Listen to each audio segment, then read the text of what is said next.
तो आज हम बात करने वाले हैं एसर एस्पायर 5 गेमिंग लैपटॉप जो कंपनी ने as a gaming laptop tagline लेके निकाला है। क्या वाकई में ये गेमिंग लैपटॉप है? क्या वाकई में ये आपको गेमिंग परफॉर्मेंस निकाल के देगा? क्योंकि इसके अंदर RTX 2050 का जो है ग्राफिक कार्ड यूज़ किया गया है और ये 6050 का सक्सेसर है। पर कितना सक्सेसर है, क्या इसकी पावर, क्या इसकी TGP पावर है और क्या वो आपको ऐसी परफॉर्मेंस निकाल के देगा या नहीं, तो ये सब जानने के लिए आप इस वीडियो को एंड तक जरूर देखिएगा। तो बात करें स्पेसिफिकेशन की, तो आपको इंटेल 1240p देखने को मिल जाता है जो 12 कोर और 16 थ्रेड का प्रोसेसर है। और इसमें आपको RTX 2050 देखने को मिल जाएगा 4GB VRAM का, जिसकी जो है 35 TGP है। 8GB रैम में DDR4, हालांकि आपका जो प्रोसेसर है वो DDR5 रैम को भी सपोर्ट कर लेगा। 32 MHz की इसकी जो है स्पीड क्लॉक है और 512GB की SSD लगी हुई है Gen 3 की। देखिए यहाँ पर Gen 4 नहीं है, Gen 3 है, क्योंकि कंपनी ने यहाँ पर कॉस्ट कटिंग की है। Wi-Fi 6E में देखने को मिल जाता है और Bluetooth 5.2 जो प्राइस इसका 63,000 है और 16GB का जो वेरिएंट है वो अराउंड 66,000 तक का है।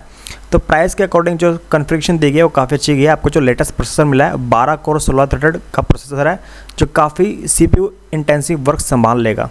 आप इसके SSD और को 2 TB तक एक्सपेंड कर सकते हैं, एक्स्ट्रा स्लॉट दिया गया है और रैम को भी आप 32GB तक एक्सपेंड कर सकते हैं ड्यूल चैनल के ऊपर। डिस्प्ले के तो आपको 15.6 इंच की IPS डिस्प्ले देखने को मिल जाती है जिसमें 60 हर्ट्ज रिफ्रेश का पैनल लगा हुआ है और 250 निट्स की ब्राइटनेस है। बात करें पोर्ट्स की, तो आपको लेफ्ट में पावर पोर्ट मिल जाता है, LAN RJ45 पोर्ट मिल जाता है, HDMI 2.1 मिल जाएगा, 2 USB 3.2 Gen 2 वाले पोर्ट मिल जाएंगे और एक थंडरबोल्ट 4 देखने को मिल जाएगा। और थंडरबोल्ट 4 इस प्राइस रेंज में मिलना काफ़ी अच्छी बात है। आप थंडरबोल्ट 4 से आप एक्सटर्नल डिस्प्ले ले सकते हैं, eGPU का यूज़ कर सकते हैं, डाटा ट्रांसफ़र कर सकते हैं फुल स्पीड के ऊपर। राइट साइड में आपको किंगस्टन लॉक मिल जाएगा, USB 3. Gen 2 का एक पोर्ट मिल जाएगा और माइक और हेडफोन का कॉम्बो यानी 3.5 mm जैक देखने को मिल जाएगा। पोर्ट्स जो हैं वो काफ़ी अच्छे दिए गए हैं, आपको पोर्ट्स की कोई कमी देखने को नहीं मिलेगी। बात करें बैटरी की, तो आपको 50 Wh की बैटरी देखने को मिल जाएगी जो नॉर्मल टास्क में आपको 2 से ढाई घंटे का बैकअप प्रोवाइड करवा देगी। नॉर्मल टास्क मतलब आप इंटरनेट सर्फिंग कर रहे हैं 50% ब्राइटनेस के साथ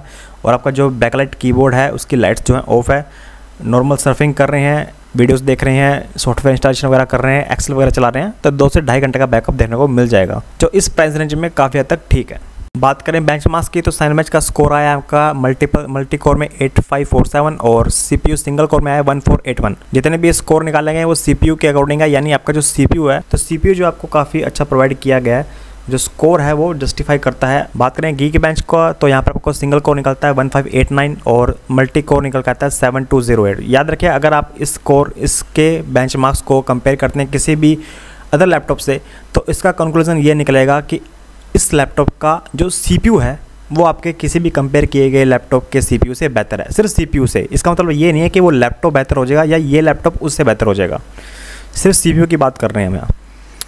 और जो प्ले मार्क 3D मार्क का जो स्कोर आया वो आपका 3172 आया है और यहाँ पर आप 35+ FPS तक की गेम्स खेल सकते हैं, ऐसा बेंचमार्क्स 3D मार्क ने निकल कर दिया है। तो इसका मतलब अगर आप बेंचमार्क्स कंपेयर करते हैं तो याद रखिए आप CPU को कंपेयर कर रहे हैं। हो सकता है कि कम CPU और बढ़िया GPU वाला लैपटॉप इससे बढ़िया परफॉर्मेंस निकाल के आपको दे देगा। बात करें गेमिंग की, तो यहाँ पर हमने लो सेटिंग पे कुछ गेम टेस्ट किए थे, तो आपको वैलोरेंट लो सेटिंग पे 120 FPS तक प्ले करा देगा। फार क्राई 6 लो सेटिंग पे 42-50 FPS।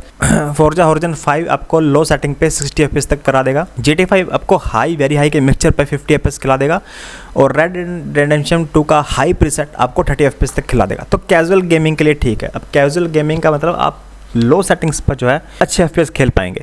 हालांकि हम इसे गेमिंग लैपटॉप नहीं कह सकते क्योंकि अच्छे FPS को सिर्फ लो सेटिंग पर ही मिल रहे हैं, यानी आपकी जो ग्राफिक क्वालिटी है वो काफ़ी हद तक बेकार दिखेगी आप। तो कैजुअल गेमिंग के लिए ठीक है।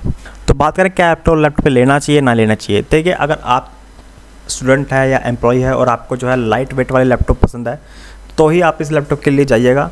अदरवाइज़ अगर आप गेमिंग के शौकीन है और आपको लगता है या कोई अपने ग्राफिक रिलेटेड वर्क करना है तो यह लैपटॉप आपके लिए बिल्कुल सूटेबल नहीं है। वहाँ आप 63,000 आप या 66,000 जो भी लगाएंगे वो वेस्ट ही जाएंगे। इससे अच्छा आप कोई अलग प्रोसेसर के साथ बढ़िया GPU लें। आपको 67,000 के अंदर लगभग डेल G15 मिल जाता है जिसमें Ryzen 5 5600H है और 3050 है, तो वो इससे बढ़िया परफॉर्मेंस निकाल कर देगा। हालांकि आप डेल G15 के अगर बेंचमार्क्स निकालें तो इससे कम आएंगे। इसका मतलब ये है कि इसका जो डेल G15 है उसका CPU थोड़ा वीक हो सकता है, लेकिन ओवरऑल परफॉर्मेंस आपको ये बढ़िया ही निकाल कर देगा इस लैपटॉप से। तो अगर आप हैवी वर्क करने वाले हैं, ग्राफिक वर्क करने वाले हैं तो ही, अगर आप गेमिंग वर्क करने वाले हैं तो आप इस लैपटॉप को स्किप कीजिएगा। अगर आप स्टूडेंट हैं, नॉर्मल एम्प्लॉई हैं, एक्सेल वगैरह चलाते हैं क्लासेस वगैरह देखते हैं, सर्फिंग करते हैं, और आपको लाइट वेट वाला चाहिए और CPU इंटेंसिव वर्क करना है तो आप इस लैपटॉप को परचेज कर सकते हैं या कंसिडर कर सकते हैं इस प्राइस रेंज में। और अगर CPU इंटेंसिव वर्क कर रहे हैं तो आपको 8 GB रैम सफिशिएंट है, आपको 16 GB रैम एक्सटेंड करने की कोई ज़रूरत नहीं है।